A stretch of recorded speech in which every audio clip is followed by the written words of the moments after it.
भारतीय कानून व्यवस्था एक विचारणीय विषय। अदालत के कटघरे में 22 साल की लड़की दुर्गा खड़ी थी, लेकिन सिर झुकाए नहीं बल्कि सिर उठाए। उन पर एक व्यक्ति की मर्दानगी के साथ-साथ उसके दोनों पैर और बायां हाथ काटकर उसे विकलांग और नपुंसक बनाने का आरोप था। जज ने आरोपी से पूछा, क्या आप अपने ऊपर लगे इन सभी आरोपों को स्वीकार करती हैं या आप अपने बचाव में कुछ कहना चाहती हैं? दुर्गा: हाँ, माननीय।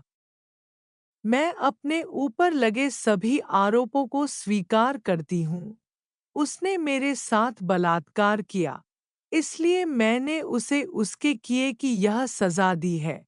जज: लेकिन सजा देना कानून का काम है, तुम्हारा नहीं।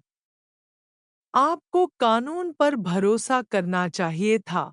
दुर्गा: भरोसा रखें। हाँ जज साहब, मुझे भी कानून पर विश्वास था, तभी तो सुनसान रास्ते पर भी बिना किसी चिंता के अकेले ही घर के लिए निकल पड़ी। लेकिन उस बलात्कारी को न तो आपके कानून का डर था और न ही आपके कानून पर भरोसा था कि वह उसे सजा दे पाएगा। यदि आपका कानून यह विश्वास पैदा कर सके कि अपराधी किसी भी हालत में उससे बच नहीं सकेगा, उसे किसी भी कीमत पर अपने अपराध की भयानक सजा मिलेगी, तब शायद उसकी इतनी भयानक अपराध करने की हिम्मत नहीं होती। एक बार फिर मान लूं, आपके माननीय कानून ने उसे सजा दी होगी, तो कितने वर्षों के बाद? और कितने 7 वर्ष या 20 वर्ष या यहाँ तक कि मृत्यु, मौत देकर तुम उसे एक पल में आज़ाद कर दोगे? लेकिन इस घिनौने कृत्य के कारण मुझे हर पल घुट-घुट कर अपनी और दूसरों की तिरछी नज़रों से नर्क की ज़िंदगी जीनी पड़ेगी, है ना? जबकि वह एक पल में आज़ाद हो जाएगा, अगर आप उसे मौत की सज़ा दे दें। या अपनी कैद की सज़ा पूरी कर दी, तो एक दिन वह आज़ाद हो जाएगा। लेकिन अब मेरे द्वारा दी गई इस सज़ा के बाद वह रोएगा और अपने किए को याद करके खुद को कोसेगा और घिसटता-घिसटता रहेगा और नर्क से भी बदतर ज़िंदगी जिएगा।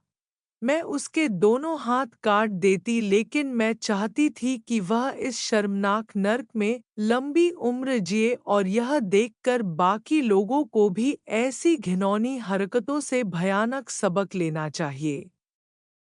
इसलिए मैंने उसके एक हाथ को बचा लिया है, हाथ और विनती की जिंदा रहने के लिए और अपने कृत्यों को याद रखने के लिए, अपना सिर पीटने के लिए और अपने बाल नोचने के लिए।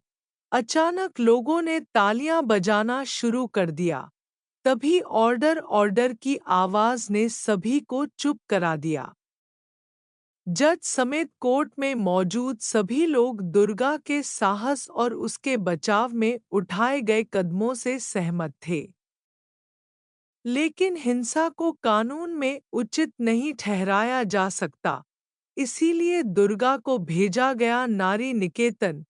नोट: नाम बदल दिया गया है, लेकिन यह सच्ची घटना है और मुझे बताने की जरूरत नहीं है कि बलात्कारी कौन हो सकता है। राष्ट्रीय हित सर्वोपरि। जय श्री राम। धन्यवाद। ऐसे ज्ञानवर्धक एवं मनोरंजक वीडियो देखने के लिए log in, like, subscribe, share youtube.com/सिंधधारा ORG www.sindhudhara.in